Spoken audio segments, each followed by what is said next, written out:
ఏపీలో అసెంబ్లీ ఫలితాలు వెలువడిన రోజు నుంచి తాను సీఎంగా ప్రమాణం చేసే రోజు దాకా వైసీపీ క్యాడర్ పై చంద్రబాబు దాడులు చేయించారని మాజీ మంత్రి పేర్ని నాని అన్నారు. గురువారం ఆయన ఆధ్వర్యంలో పార్టీ సమావేశం సరిగ్గా తన కుటుంబాన్ని కూటమి ఏ విధంగా వేధిస్తుందో కార్యకర్తలకు వివరిస్తూ ఆయన మాట్లాడారు. కార్యకర్తల్ని కొడతంతో మొదలుపెట్టారు. ఎన్నడూ లేని విధంగా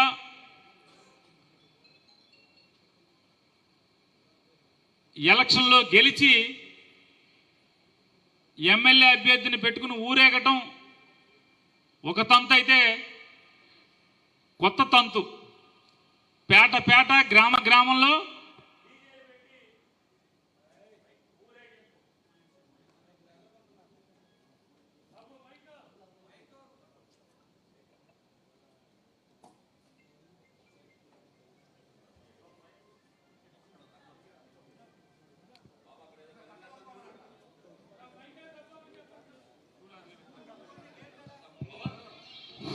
చెక్ చెక్ వచ్చింది కొద్దిగా ముందుకు వచ్చాయి. నన్ను గ్రామ గ్రామాన పేట పేటలో సందుగొందుల్లో డీజేలు పెట్టి ఊరేగింపు. ఆ ఊరేగింపు ఎందుకయ్యా అంటే, అప్పుడు దాకా ఓట్లు అడిగేదాకా జగన్ గారి ప్రభుత్వం అమ్మేటువంటి మందు కల్తీ మందు, తాగితే చచ్చిపోతారు, లివర్ పోద్ది, కిడ్నీలు పోద్ది అన్నటువంటి ప్రచారం చేసిన ఈ కూటమి కార్యకర్తలే ఆ జగన్ గారి మందు షాపులు ఏదైతే ప్రభుత్వ షాపుల్లో ఉన్న సరుకే కొనుక్కొచ్చి ఫుల్గా తాగి బజార్లెంబట పడి మందు సామాను ఎవడింటో వేస్తున్నారా అంటే, వైఎస్ఆర్ కాంగ్రెస్ పార్టీ జగన్ జెండా మోసినోడి ప్రతి ఇంట్లో కూడా ఆ వయసు వేయటం, మందు సామాను వేయటం, సిమటాపకాయ జల్లేయటం, పైశాచిక ఆనందం. ఇంట్లో ఆడవాళ్ళు ఉంటారే, ఈ విష సంస్కృతి ఏంటి, ఈ రాక్షస సంస్కృతి ఏంటి, ఎవడ పార్టీకి ఆడి పోటీ పనిచేసుకుంటాడు కదా అనేటువంటి ఇంగిత జ్ఞానం, విచక్షణ, బుద్ధి కూడా లేకుండా మందు సామాన్ని ఆడింట్లోకి వేయటం. అక్కడితో ఆగకుండా ఆ ఇంట్లో కుండీలుంటే మొక్కల కుండీలు బద్దగొట్టడం, కుండీలు తీసి ఒకవేళ గబాలను ఎందుకు ఈ రాక్షస మోక వచ్చిందని చెప్పి తలుపులు వేసుకుంటే ఇంటి బయట ఉన్న కుండీలు ఎత్తి తలుపు మీద కొడతాం. పార్టీ వాడు పనిచేసినవాడు ఎవడన్నా బూత్లో ఏజెంట్గా కూర్చున్నవాడు ఉంటే వాడిని అవమానించడం 10 మందిలో. ఏపీలో పాలనపై వైసీపీ బుక్ రిలీజ్ చేసింది. జగన్ అంటే నమ్మకం, చంద్రబాబు అంటే మోసం పేరుతో పుస్తకాన్ని పార్టీ నేత సజ్జల రామకృష్ణారెడ్డి విడుదల చేశారు. ఈ కార్యక్రమంలో వైసీపీ నేతలు పాల్గొన్నారు. ఎక్కువ ఎందుకంటే ఒకే పార్టీ ఒక సింగిల్ పార్టీగా వైఎస్ఆర్సీపీ పోటీ చేసి ఆ రోజు 151 సీట్లతో గెలిచినప్పుడు ఇదే రకంగా ఒక ఘనమైన విజయంతో 19లో పాలన మొదలుపెట్టారు జగన్మోహన్ రెడ్డి గారు. సో అప్పటికి ఒక గీటురాయి ఏర్పాటు చేశారు, ఒక కొలమానం కొలబద్ద 19-24 మధ్య తన పాలనతో జగన్మోహన్ రెడ్డి గారు. 24 అంటే ఏడాది క్రితం చంద్రబాబు నాయుడు గారు మళ్ళీ అధికారంలోకి వచ్చారు. 3 పార్టీలు కలిసి భారీ మెజారిటీతో, అత్యంత భారీ మెజారిటీతో అధికారంలోకి వచ్చాడు. 3 పార్టీలు కలిసి. అప్పటి నుంచి ఈ సంవత్సరం అయింది.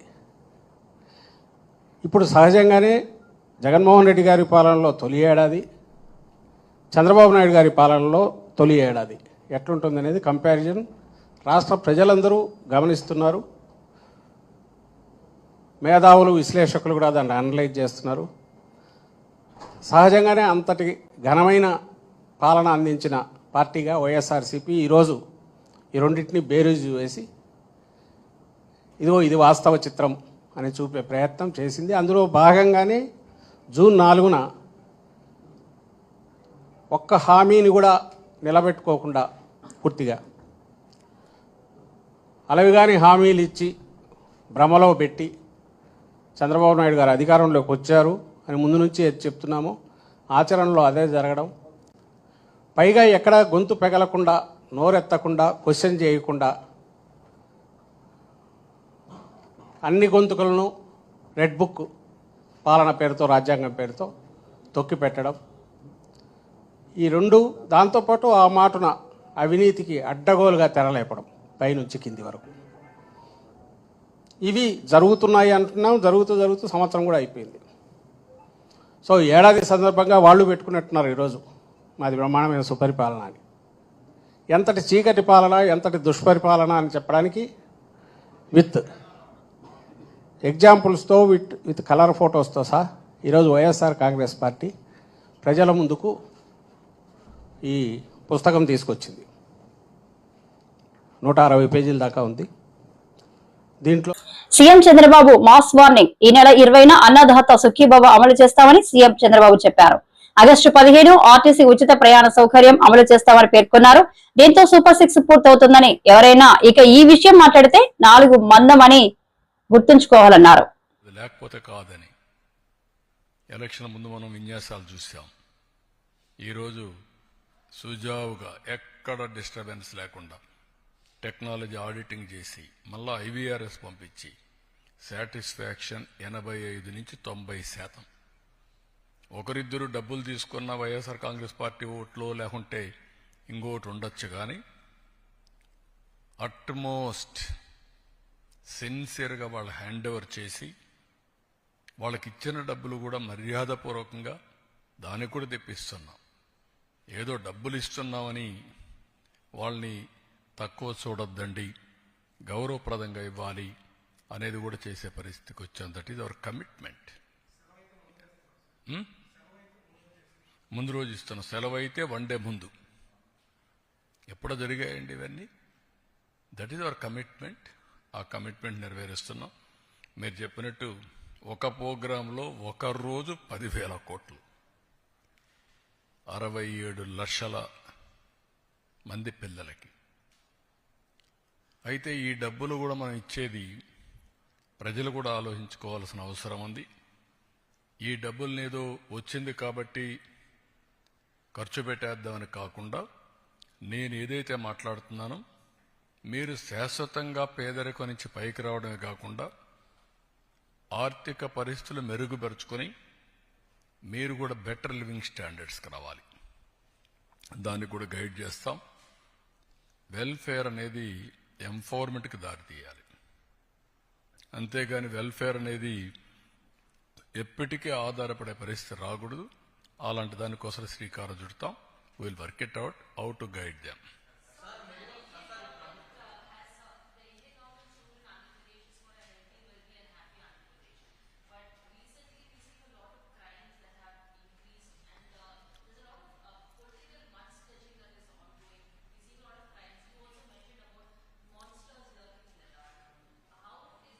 Now, can you tell me anywhere in the country, any political party is having this type of background? I am asking straight question. In the country, బాబాయిని చంపి ఆనాటి ముఖ్యమంత్రి నేనే, నా చేతిలో కత్తి పెట్టే ధైర్యం వచ్చిందంటే నేరస్తులకి, కెన్ యూ ఇమాజిన్? దాన్ని నమ్మించడానికి సాక్షి పేపరు టీవీ పెట్టుకొని పదే నమ్మించి సానుభూతి సంపాదించడానికి కూడా చూశారు. టీడీపీ కూటమి ప్రభుత్వం అధికారంలోకి వచ్చి సంవత్సరం పూర్తయినప్పటికీ జిల్లాలో ఎన్నికల్లో ఇచ్చిన ఒక్క వాగ్దానం కూడా ఎందుకు అమలు చేయలేదని సిపిఎం పార్టీ జిల్లా కార్యదర్శి డి గోవిందరావు, కార్యదర్శి వర్గ సభ్యులు బి కృష్ణమూర్తి, పి తేజేశ్వరరావు ప్రశ్నించారు. గౌరవ పాత్రికేయులకు నమస్కారం.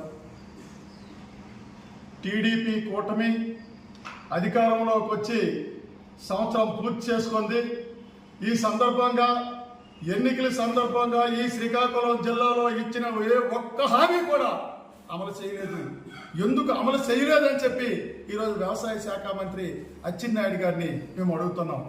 ఈ జిల్లాలోని ఎన్నికల సందర్భంగా ఈ పెండింగ్ ప్రాజెక్టులు పూర్తి చేస్తామని చెప్పినారు. జిల్లాలో ఐటీడీఏ ఏర్పాటు చేస్తామని చెప్పినారు. జీడికి గిట్టుబాటు ధర ఇచ్చి జీడి పోర్టుని ఏర్పాటు చేస్తామని చెప్పినారు. అదేవిధంగా ఈ భవిష్యత్తులో నిర్వాసితులకి స్పెషల్ ప్యాకేజ్ ఇస్తామని చెప్పినారు. అదేవిధంగా రిమ్స్ అప్గ్రేడ్ చేస్తామన్నారు. ఏ ఒక్క హామీ కూడా ఈ ఏడాది కాలంలో అమలు చేయలేదు. సరే కదా, ఈ రోజు సముద్ర తీర ప్రాంతంలో ఉండే భూమంతా కూడా కార్పొరేట్ సంస్థలకి అప్పచెప్పడానికి ప్రయత్నాలు చేస్తుంది. ఇది సరైనది కాదని చెప్పి ఇవాళ సిపిఎం పార్టీగా మేము తెలియజేస్తున్నాం. ఈ రోజు ఈ శ్రీకాకుళం జిల్లాలో 1,00,000 పైన గిరిజనులు ఉన్నారు. వారికి ఐటీడీఏ లేకపోవడంతో ఇవాళ తీవ్ర ఇబ్బందులు ఎదుర్కొంటున్నారు. గిరిజన భూములన్నీ కూడా తప్పుడు పత్రాలు సృష్టించి గిరిజనేతలు ఆక్రమించుకుంటారు. ఐటీడీఏ లేకపోవడం వల్ల తీవ్ర ఇబ్బందులు పడతారు. కానీ ఈ ప్రభుత్వం ఇచ్చిన హామీని ఉల్లంఘించింది, ఇంతవరకు అమలు చేయలేదు. వెంటనే అమలు చేయాలని చెప్పి మేము డిమాండ్ చేస్తాం. జీడికి గిట్టుబాటు ధర లేకపోవడంతో రైతాంగం ఈరోజు తీవ్ర దోపిడీకి గురవుతుంది. దానికి సంబంధించి గిట్టుబాటు ధరలు ప్రకటిస్తామన్నారు. మీరు తక్షణమే ప్రకటించి రైతాంగాన్ని ఆదుకోవాలని చెప్పి మేము డిమాండ్ చేస్తున్నాం. అలాగే ఈ రోజు పెండింగ్ ప్రాజెక్టులు ఉన్నాయి. భోజనాలకు సంబంధించి మీరు ఆఫ్షోర్కి సంబంధించి అదేవిధంగా నారాయణపురానికి సంబంధించి మీరు నిధులు కేటాయించలేదు. ఈ రోజు పెండింగ్ ప్రాజెక్టులు కానీ మీరు పూర్తి చేస్తే శ్రీకాకుళం జిల్లాలో 10,000 కోట్ల రూపాయల ఆదాయం వస్తుంది. ఈవేళ శ్రీకాకుళం జిల్లా అభివృద్ధి అవుతుంది. కానీ మీరు ఒక్క పైసా కూడా ఈ రోజు పెండింగ్ ప్రాజెక్టులకి మీరు డబ్బులు కేటాయించడం లేదు. డబ్బులు కేటాయించబడుతున్న ఈ జిల్లా అది ప్రభుత్వం నిర్లక్ష్యం వల్లే ఈ శ్రీకాకుళం జిల్లా వెనుకబడుతుంది. అందుకోసం పెండింగ్ ప్రాజెక్టులకు వెంటనే నిధులు కేటాయించి శివర భూముల వరకు 2 పంటలకు మీరు నీరు ఇవ్వాలని చెప్పి మీరు సిపిఎం పార్టీగా డిమాండ్ చేస్తాం. అదేవిధంగా నిర్వాసితులకు సంబంధించి మేము స్పెషల్ ప్యాకేజ్ ఇస్తాం, ఆదుకుంటాం అని మీరు చెప్పినారు. ఈవేళ జిల్లా సస్యశ్యామలం అవడానికి సర్వం త్యాగం చేసిన నిర్వాసితులకి మీరు ఇస్తామని స్పెషల్ ప్యాకేజ్ ఎందుకు ఇవ్వడం లేదు అని చెప్పి మేము అడుగుతున్నాం. మీరు వెంటనే ఇవ్వాలని చెప్పి కూడా సిపిఎం పార్టీ డిమాండ్ చేస్తుంది. అలాగే కోటిరామూర్తి స్టేడియంకి ఇమీడియట్ గా నిధులు కేటాయించి దాన్ని పూర్తి చేయాలా. అలాగే శ్రీకాకుళంలో రిమ్స్ హాస్పిటల్ ఉంది, దానికి సంబంధించి అప్గ్రేడ్ చేయాలని చెప్పి సూపర్ స్పెషాలిటీ హాస్పిటల్ గా తీసుకురావాలని చెప్పి మేము డిమాండ్ చేస్తున్నాం. ఈ హామీలు అమలుగా చేయకపోతే భవిష్యత్తులోనే దశల వారీగా పోరాటాలు చేస్తామని చెప్పి హెచ్చరిక జారీ చేస్తున్నాం. Visakha Gajuwaka steel plant police station పరిధిలో యువకుడు మిస్సింగ్ కేసు కాస్త సంచలనంగా మారింది. గత నెల 5వ తేదీన శరణ్ కుమార్ అనే యువకుడు వాకింగ్ చేస్తుండగా కనిపించకుండా పోయాడు అని తల్లిదండ్రులు స్టీల్ ప్లాంట్ పోలీసులకి ఫిర్యాదు చేశారు. నా పేరు వాసవి అండి, వంశీ వాళ్ళ వైఫ్ ని. ఇలా గత కొన్నేళ్లుగా ప్లాంట్ స్టేషన్ వాళ్ళు ఇబ్బంది పెడుతున్నారు మా ఆయన్ని. ఏ తప్పు లేకుండా ఎంత ఇదిగా అన్యాయంగా ఈ కేసులో ఇరికించాలని చూస్తున్నారు. అన్ని ప్రూఫ్స్ ఉన్నాయి, ఎవిడెన్స్ అన్నీ ఉన్నాయి. కొట్టినవాడు బుర్రకి దెబ్బ తగిలింది అంటున్నారు. తనది ఏ విధంగా చెప్తున్నాడో తెలీదు. తనది ఒక్కటి కూడా నిరూపించట్లేదు. అన్ని ఆధారాలు నా దగ్గర ఉన్నాయి. కొట్టినవాడే విక్నెస్ అని చెప్పేసి పోలీసులు రిమాండ్ కట్టాలని చూస్తున్నారు. నైట్ May 5 కొట్టారని చెప్తున్నారు. చరణ్ అనే అబ్బాయిని కొట్టారని అంటున్నారు. కానీ పేరు కూడా మాకు అంతగా తెలియదు. అబ్బాయి పేరు కూడా ఎవరో కూడా తెలియదు. తను May 5 కొట్టానని చెప్తున్నారు. 28వ తారీఖు నుంచి తిన్ని ఎంక్వైరీకి పిలిచి ఇబ్బందిగా పెడుతున్నారు. అప్పటి నుంచి డైలీ ఎంక్వైరీ చేస్తున్నారు కదని మేము ఏం అనలేదు. మీరు చూస్తారు కదా ఎంక్వైరీ చేస్తున్నారు, ఏది ప్రూఫ్ లేకుండా ఎలాగ ఇచ్చేస్తారని మేము కూడా మాట్లాడుకుని ఉన్నాము. ఇప్పుడు ప్రూఫ్స్ అన్నీ మా దగ్గర ఉన్నాయి. 5వ తారీఖు May 5ని మేము అన్ని ఎంక్వైరీ చేసి తీసి సీసీ ఫుటేజ్ మొత్తం అన్ని ఎంక్వైరీ చేసి తీస్తే అంతా మేము ఇంటి దగ్గర కిరాణా షాప్ రన్ చేసుకుంటూ షాప్ దగ్గర ఉన్నాం. ఏ తప్పు లేకుండా అన్యాయంగా కేసులు ఇరికించాలని చూస్తున్నారు. ఆ రోజు మొత్తం బయట కిరాణా షాప్కి వెళ్ళి సామాన్లు తెచ్చుకొని సీడీఎం దగ్గర అన్నీ ఉన్నాయి. అన్ని ప్రూఫ్స్ మా దగ్గర ఉన్నాయి. ఇప్పుడు ఏ విధంగా తిన్ని కేసులో ఇరికించాలని చూస్తున్నారో మాకు న్యాయం కావాలండి. న్యాయం జరగాలి. అసలు ఏ విధంగా కొట్టినవాడు చెప్పింది విక్నెస్ అని చెప్తున్నారు. అది కాకుండా ఇంకేమున్నాయి, సీసీ ఫుటేజ్ కావాలి మాకు. ఏ విధంగా తప్పు చేశారని అన్యాయంగా కేసులో పెట్టాలని చూస్తున్నారు. మాకు మాత్రం న్యాయం జరగాలి.